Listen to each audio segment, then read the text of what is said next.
ከሚከፋፍለን ዘርና ቋንቋ ይልቅ አንድ የምታደርገን ቤተ ክርስቲያን ትበልጣለች።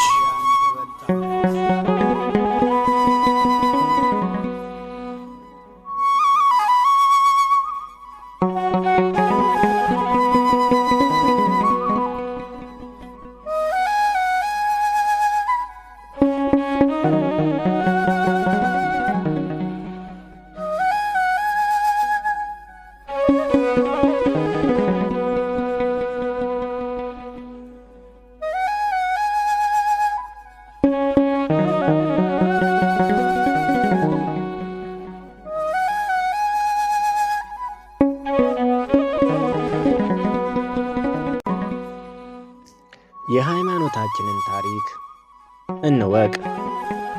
ከአራተኛው እስከ 9ኛው መቶ ክፍለ ዘመን በኦሮሚያ ከነበሩት ጥንታውያን ቅዱሳት መካናት መካከል ጥቂቶቹ።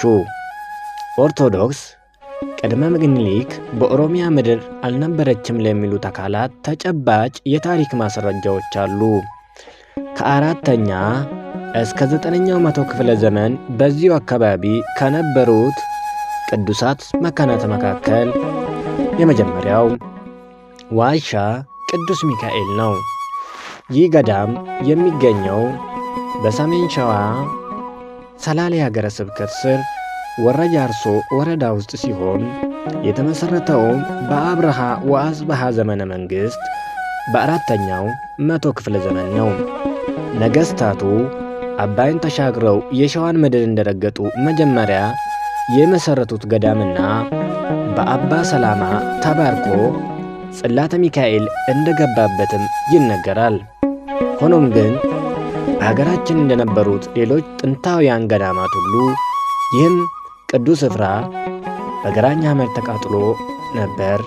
በአፄ ገላውዴዎስ ዘመነ መንግስት ግን በአቅራቢያው ከሚገኙትና ለተመሳሳይ ጥቃት ተጋልጠው ከነበሩት የደብረ ሊባኖስ ገዳምና ጓሃ ጽዮን ማርያም ጋር አብሮ እንዲታደስ ተደርጓል።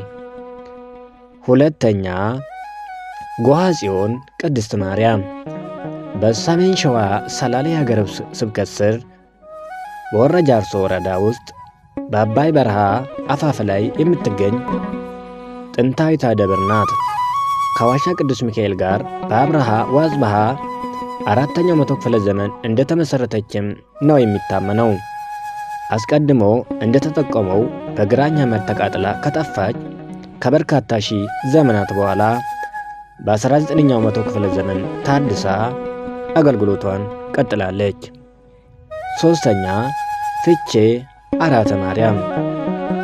ይህችም አስቀድመው እንደተገለጹት ሁሉ በተመሳሳይ ጊዜና በተመሳሳይ ነገስታት በአራተኛው መቶ ክፍለ ዘመን በአጽብሃ የተመሰረተች ናት።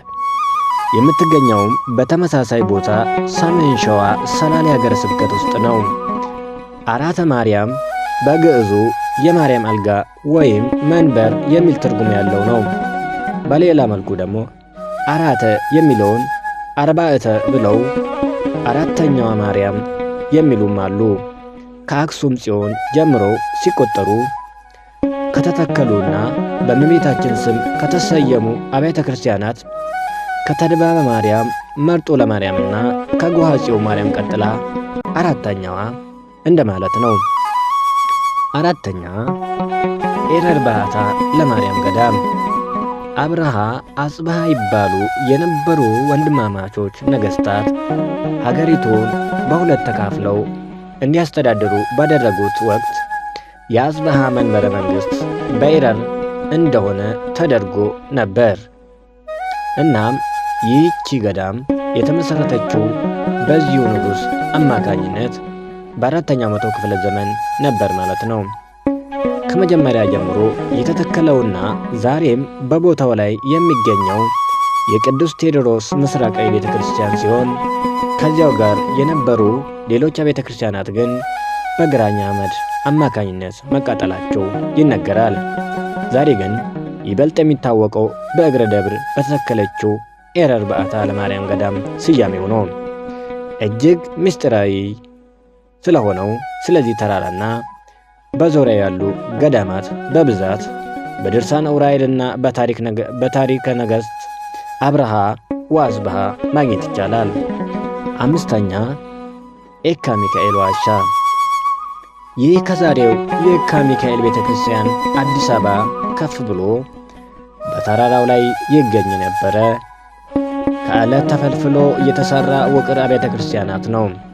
አጽብሃ መንበረ መንግሥቱን ወደ ሸዋ ኤረር ባዛወረበት ወቅት በ372 ዓመተ ምህረት አካባቢ በኤረር ተራራ ላይ ቤተ መንግሥቱን ከመሠረተ በኋላ ታቦተ ሚካኤልን በዋሻው እንዲገባ ማድረጉን ውቅሮ አብርሃ ወአጽብሃ ገዳም የሚገኘው የነገሥታቱ ገድል ያስረዳል።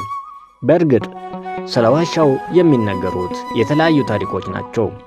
ተጀምሮ ሳይጠናቀቅ እንደቀረ ተጠናቆ አገልግሎት ሲሰጥ ከቆየ በኋላ በግራኝ አህመድ እንደወደመ፣ ጣሊያን በመድፍ እንደመታው ወዘተ የሚሉ ይገኝበታል። በትልቅነቱ ግን በሀገራችን ካሉት ፍልፍል ዋሻዎች ሁለተኛውን ስፍራ እንደሚይዝ ይነገራል። ስድስተኛው ዘገማል ቅድስት ማርያም ነው። ይህቺ ቤተ ክርስቲያን በሰሜን ሸዋ ሰላሌ ሀገረ ስብከት ደብረ ሊባኖስ ወረዳ ውስጥ በጃማ ወንዝ ሸለቆ የምትገኝ ዋሻ ከዓለት የተፈለፈለች ቤተ ክርስቲያን ናት። የተመሠረተችውም በ450 ዓመተ ምህረት እንደሆነም ከቤተ ክርስቲያኒቱ የተገኘ የታሪክ መረጃ ያመለክታል። ሰባተኛ የጨቦ መካነ ስብሐት ቅድስት ሥላሴ ዋሻ ወይም ገዳም ነው። ይህ ዋሻ የሚገኘው በደቡብ ምዕራብ ሸዋ ሀገረ ስብከት ስር በወንጪ ወረዳ ወራቡ ገበያ በተባለ ቦታ ነው።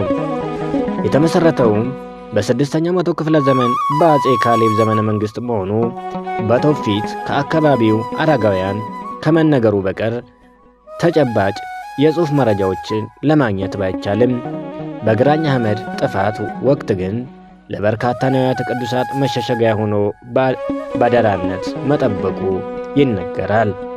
በቦታው ስውራን ቅዱሳን እንዳሉ ማሳያው ደግሞ በተለይ ሌሊት ላይ በዋሻው ውስጥ በከበሮና ጽናጽል የታጀበ ስብሐተ እግዚአብሔር ሲደርስ መሰማታቸውን የአካባቢው ነዋሪዎች መመስከራቸው ነው።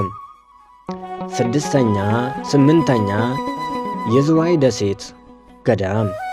የዝዋይ ደሴት በውስጡ ሌሎች 5 ደሴቶች ያሉት ሲሆን በምስራቅ ሸዋና አርሲ አህጉረ ስብከቶች መካከል አዋሳኝ ላይ ይገኛል። ዮዲት ጉዲት በሰሜናዊው የኢትዮጵያ ክፍል የነበሩ ገዳማትን ከነንዋያተ ቅዱሳትና ሊቃውንቱ ማውደም በጀመረች በ9ኛው መቶ ክፍለ ዘመን ወቅት ታቦተ ጽዮንን ጨምሮ ሌሎች ታቦታት ወደዚህ ቦታ ማለትም ዝዋይ ሐይቅ ላይ እንዲያርፉ ተደርጎ እንደነበር የሚታወቅ ነው። ታቦተ ጽዮንም ለ40 ዘመናት የተጠለችበት የበርካታ ሊቃውንትም አሻራ ያረፈበት ቦታ ከመሆኗ ጋር ተያይዞ ዝዋይ ደሴት ከዚያን ወቅት ጀምሮ የበርካታ ገዳማት መናኸሪያ ለመሆን በቅታለች። 9ኛ ቁልቢ ደብረ ኃይል ቅዱስ ገብርኤል ገዳም።